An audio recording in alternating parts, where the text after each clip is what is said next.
Yeah, I try and add perspective to a lot of things. Like you got to look at things different in life. Like oftentimes, growing up in our community, we taught to look at things from a negative aspect all the time. We see it constantly. You know what I mean? Like, for example, when we grow up doing certain types of music, what are we taught at the beginning? You taught to write what you see. What do we see? You see crack, you see drug dealing, you see smoking, you see, I remember being in the third grade, and I remember seeing my third grade teacher stopping by my cousins and getting, served. And then I got to go back in and see her for school, you know what I mean? Man, that's crazy. So that's reality. Yeah, and it definitely is reality. That's the reason why I wanted to come up with this book, because all this touring, and like I said, I won a Humanitarian award, but all this touring and talking at schools and mentoring and all these things for a long period of time, I got a chance to understand the best steps to truly help people, and it always, like I said, it's like perspective, and I want to add perspective and righteousness to people. Like recently, like if you ever looked at certain job professions, now you can't knock nobody for the way they get their bread. No, you got to feed your family. But if you look at something like even a repossession company, have you realized, the only way he make money is taking somebody else's money taking somebody else's property when they down on their luck. It doesn't matter. It doesn't matter what you going through. He ain't trying to hear it because he got to feed his family. No, it's true. You know what I mean? And that's real. But I want people to understand who they are, so you won't participate in things that you know is detrimental to society. Taking somebody's stuff ain't right, but you got to feed your family. Yeah. You have to help yourself first. It's self-preservation by law. Yeah. Like you can't help me if you cannot help yourself. You can't love someone else until you love yourself. It all starts, that's what the word of inside out come from. It starts inside, then out. You have to start with yourself. But oftentimes it's a selfish way of thinking that we all got. It's a self-preservation. I remember even starting with like my music, when I was out there doing music.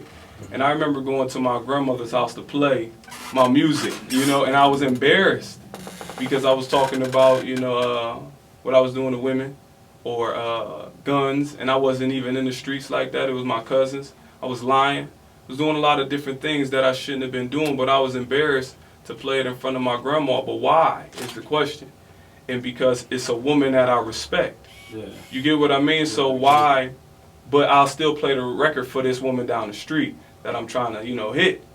So why is that like that? Why am I willing to hold my grandma to such high regards because she's a woman, but disrespect every other woman? Yeah, that's definitely not 100.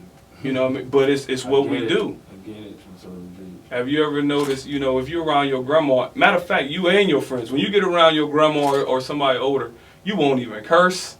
You know what I mean? You'll carry the groceries, you'll do whatever.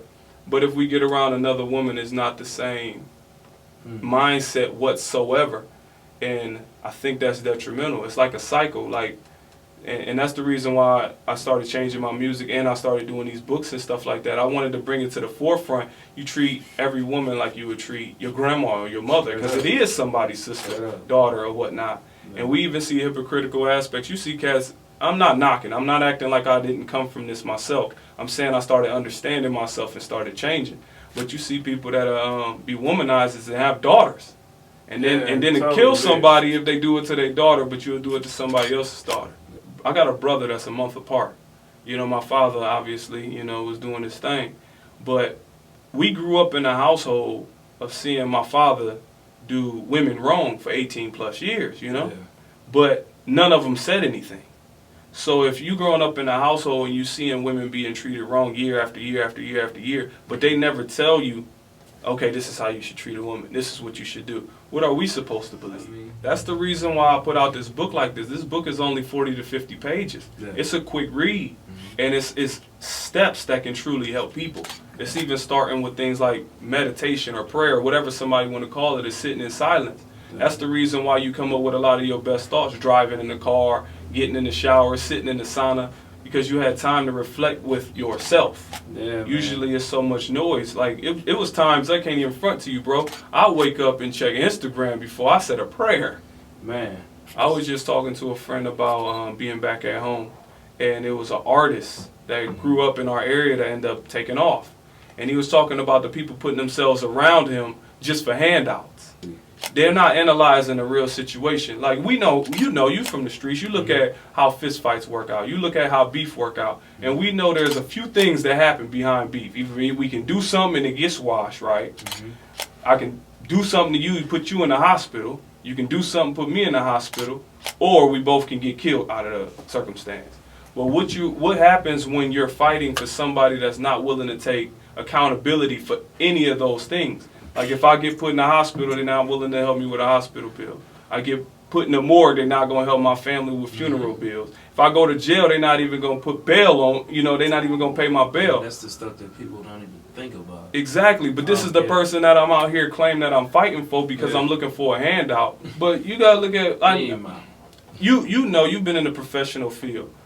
What real value do somebody have to your life that don't have the proper education that can work at a job that you put them in?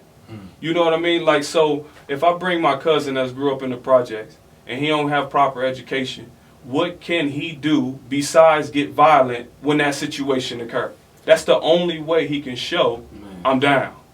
You get what I mean? There's no other thing he can do. He can't book me for a show. He can't produce a beat. He can't rap, he can't ad-lib, he can't even manage finance a checkbook. So the only way he can show his commitment, I'm down with Cyrus, is to split somebody to get out of line. And I'm supposed to keep you on a $50,000, $60,000 retainer. You get what I mean? Because that's the way they're trying to look for a handout. That's like you just said. And then what happens?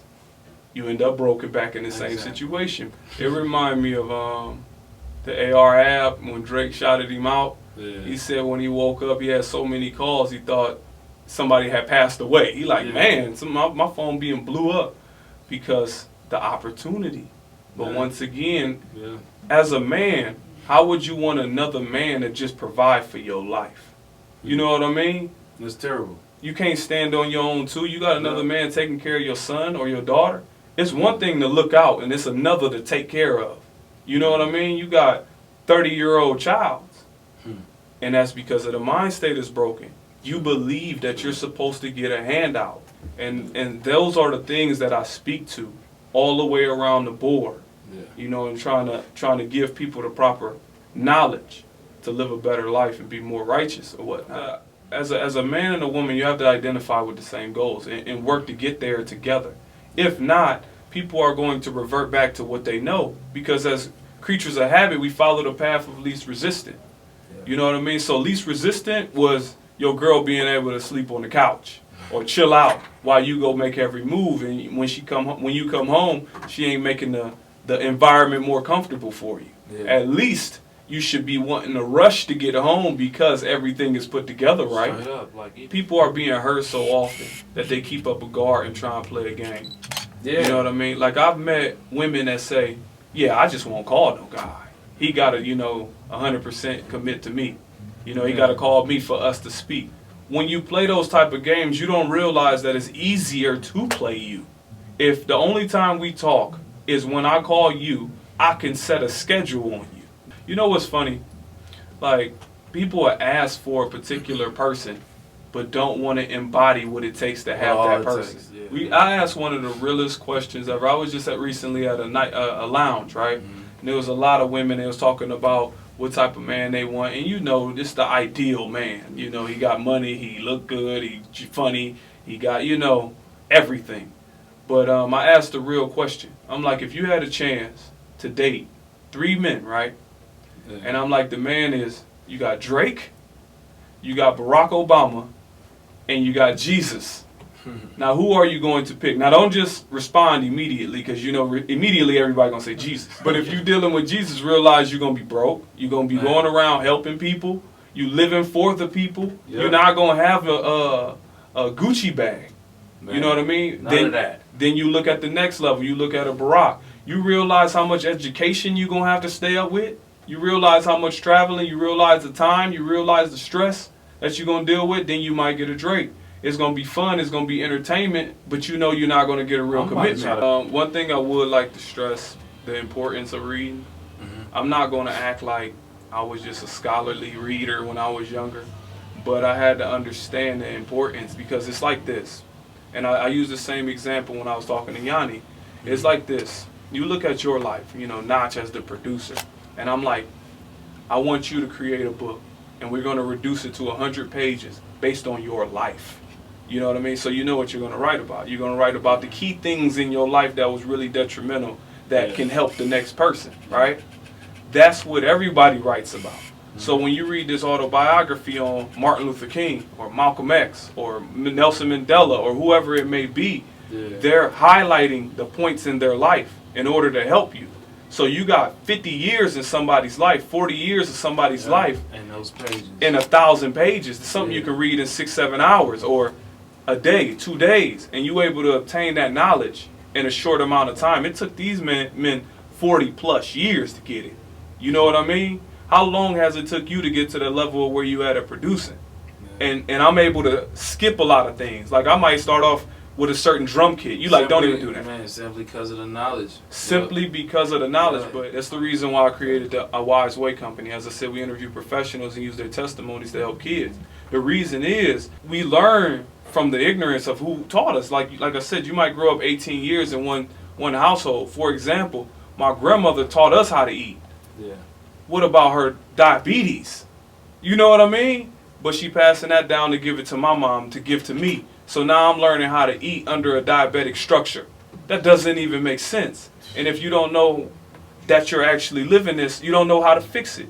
Yeah. So now you believe that diabetes is hereditary. And it's not. Hereditary. It's about, even I was just talking to my mom recently, you know, and I've been telling her about pork. If you can start anywhere, at least eliminate pork out your diet. Yeah, sure. You got trichinosis and little worms that bury in your brain and all that other type of stuff. I mean, it's just horrible for your body. You know, I've even told her about, you know, pork and all those different types of things. And I was like, you know, it's said in the Bible. She's like, don't even tell me where it's at because I still want to eat it. You know what I mean?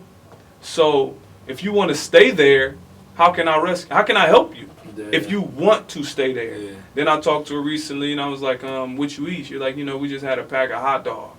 I'm like, no matter what I say, no matter how much I give you, if you still want to do it, it's on you.